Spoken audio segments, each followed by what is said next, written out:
It's great to welcome back to the program after far too long, Rutger Bregman, historian, best-selling author, co-founder of the School for Moral Ambition, and also his latest book is called Moral Ambition: Stop Wasting Your Talent and Start Making a Difference. It's so great to have you back, first of all. Thank you. Thanks so much for having me, David. It's so good to see you again.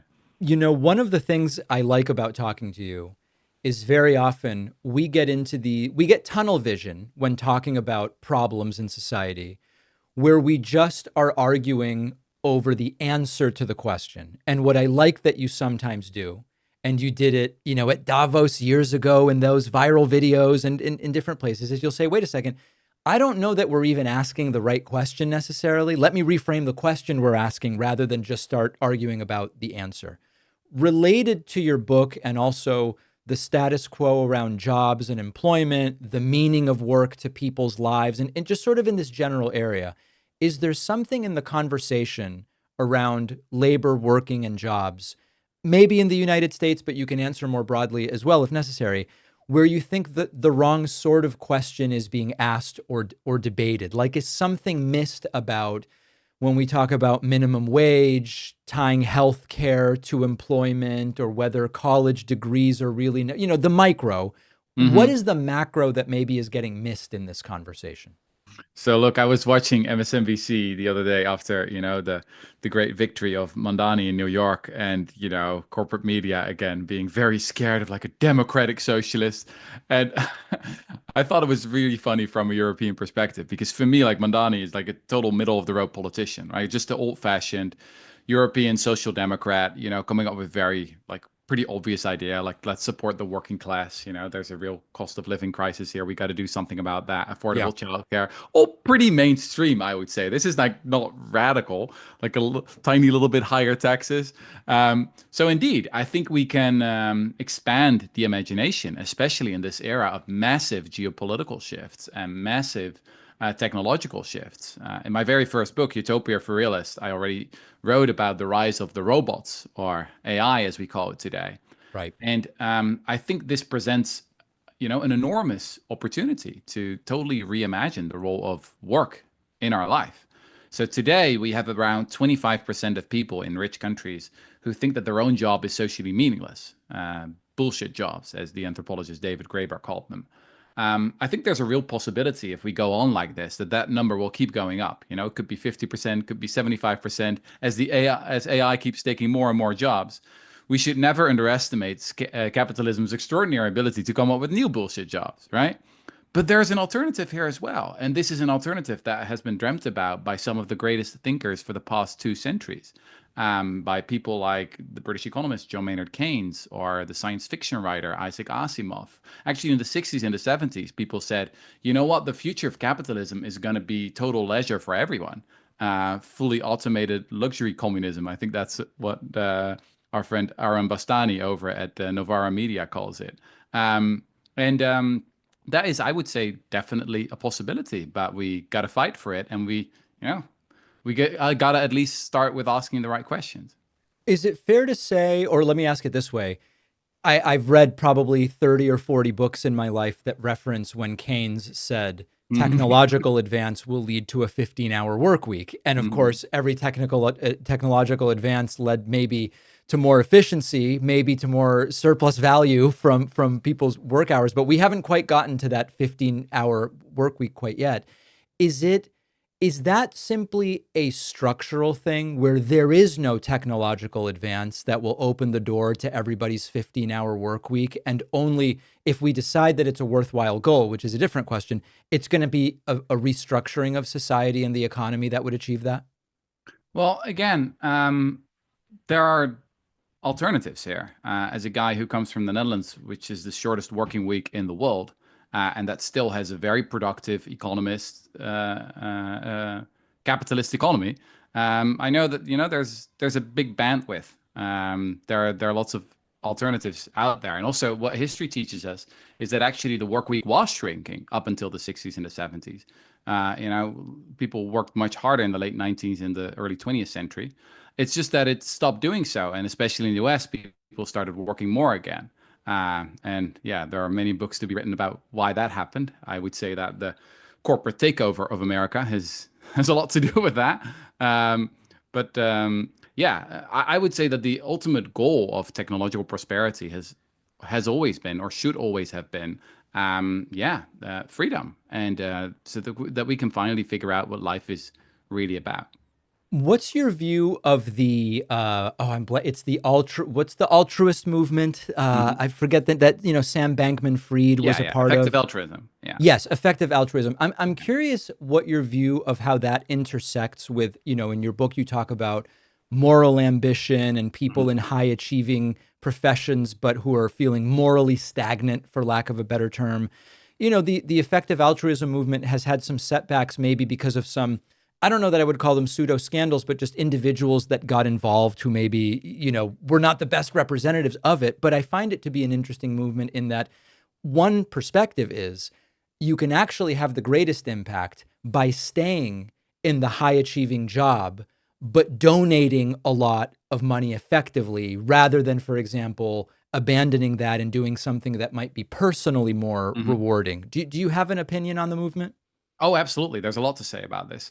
Um, the first thing I would say is that I'm a guy who comes from the political left. And sometimes I worry that we have a lot of people who are good at raising awareness, expressing the right opinions, winning debates in the group section, the comment section, but don't actually make a big difference, right? What I like about effective altruism, I've visited a conference once. You see a lot of people, you meet a lot of people who actually practice what they preach.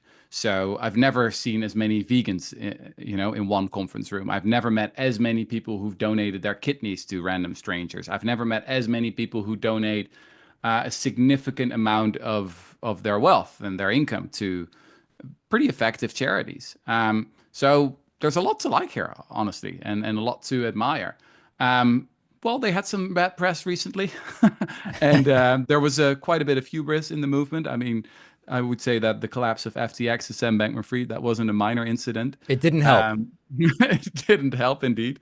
But there's something to be said for the whole notion of earning to give. Actually, Karl Marx and Friedrich Engels did it already. Like Friedrich Engels was making the money so that Karl Marx could write Capital. So it's a pretty old idea.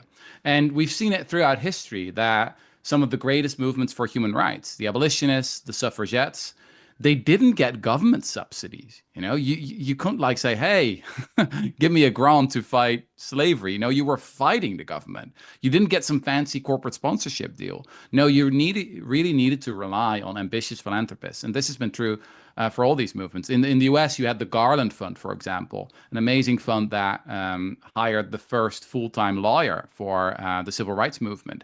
And that basically laid the groundwork for the eventual victory with Brown v. Board of Education.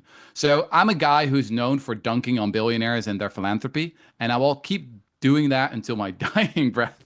But as a historian, I do know that there have always been exceptions, and I would love to see more of that. I want you to talk a little more about how you define bullshit jobs. If people haven't read David Graeber's book, Bullshit Jobs, it's Mhm. excellent, and you referenced him.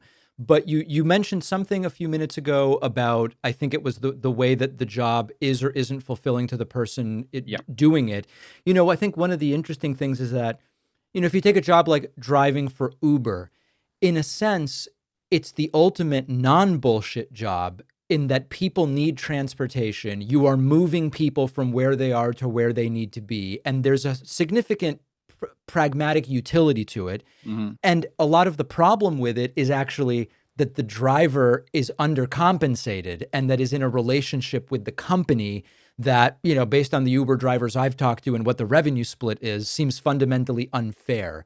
So it's not really a bullshit job. It's a gig job that maybe is unfair in some way. Can you elaborate a little bit on the definition as you see it and what qualifies? Sure, sure. I think David Graeber's powerful insight was that we can just ask people themselves. Like, people themselves are the real experts on their own job. So if someone says, look, what I do is just utter BS, I can go on strike and no one will give a shit, I think we can believe them. And since Graeber's book came out, we got new evidence. The best study that I know of was done by two Dutch economists. They had a data set of more than 40 countries, 100,000 employees, who were all asked this question: Yeah, what do you think about the social meaning of your work? Do you make this world a better place, yes or no? Or are you in doubt? And the number they arrived at is 25%. 25% of the modern workforce think that their own job is BS. And what's really interesting in the paper is that they break it down by profession. So you can see how different, professions think about it. And it's more or less what you would expect. So marketeers score very high on the BS ranking. It's like 40% or something. Same is true for bankers, HR consultants. Journalists are somewhere in the middle with 20%. And then firefighters, police officers. Well, they yet have to find the first firefighter that considers his or her own job bullshit. Bullshit. Right. But that is a pretty radical insight because 25%, that is 5 times the unemployment rate. And these are very often people with nice resumes who went to good universities, who earn quite decent money. But again, let's repeat this again. They could go on strike and it wouldn't matter. Just imagine how huge this waste of talent is, right? If all these people would be working on actual problems, and we do face some pretty substantial problems as a species, just imagine how much better this world could be, right? Or we could shorten the working week by at least a quarter or maybe a third. Um, so there's a lot of opportunity here as well. And as I said, moral ambition is trying to be the antidote to that. It's all about devoting your career, those 2,000 work weeks, to some of the most pressing issues we face as a species. And I co-founded this organization, the School for Moral Ambition, to actually help people because it's not easy in the current capitalist economy where so often BS is rewarded and the Right. socially meaningful work is not. So it's a whole journey that people have to go on, but it can be a really rewarding journey.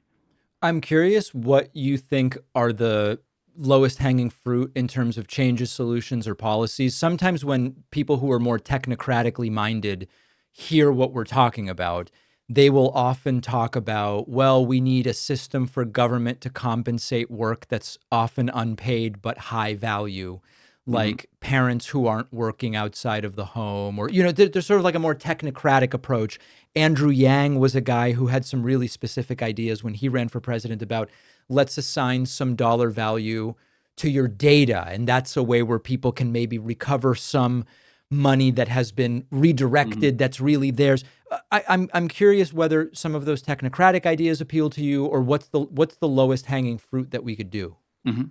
So here's how I think about this. Marx famously had a very materialist view of history, right? He said that it's basically the economic forces that determine our destiny. And sure, there's a lot of truth to that. The distribution of wealth and power and technology matters immensely.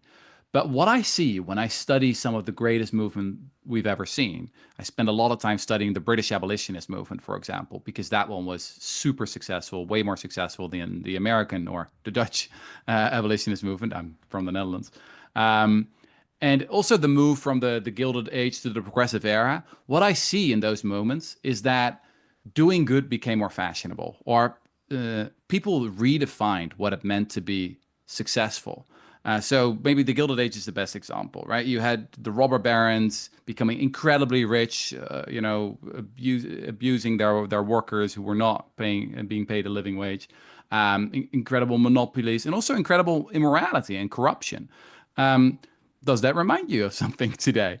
But then what came after that was the progressive era, led by people like Theodore Roosevelt, who was Right. a pretty privileged guy, came from a very privileged family. He studied at Harvard, and he was just utterly fed up. He was very angry at his peers. He was angry at the people in his bubble. He was like, "Come on, to just complain about a problem and not do something about it. That's in my view called whining." And honestly, I wrote this book, Moral Ambition, and started this movement because I feel a similar anger. I'm just really fucking angry at many of my peers who ended up in these BS jobs at McKinsey or Goldman Sachs, and they are pretty talented. I know many of these people, right? And they could make a great contribution, but instead they've ended up in these super boring jobs, while they could make a massive difference in the fight against tax avoidance, for example, or tax evasion. So it's a bit of a long-winded answer to your question, but I really think that that's the low-hanging fruit. I believe that there's a possibility of a massive cultural shift, that we can make doing good more fashionable once again. And I see some early signs of that. I mean, the extraordinary victory of Mandani in New York. I mean, that. that is like a beautiful example of me, to me, of moral ambition, right? Someone who actually cares about achieving results and winning elections, who's not wallowing in his own moral purity, as we've been doing way too much for the past decade or so on the left. So, yeah, I would love to see much more of that.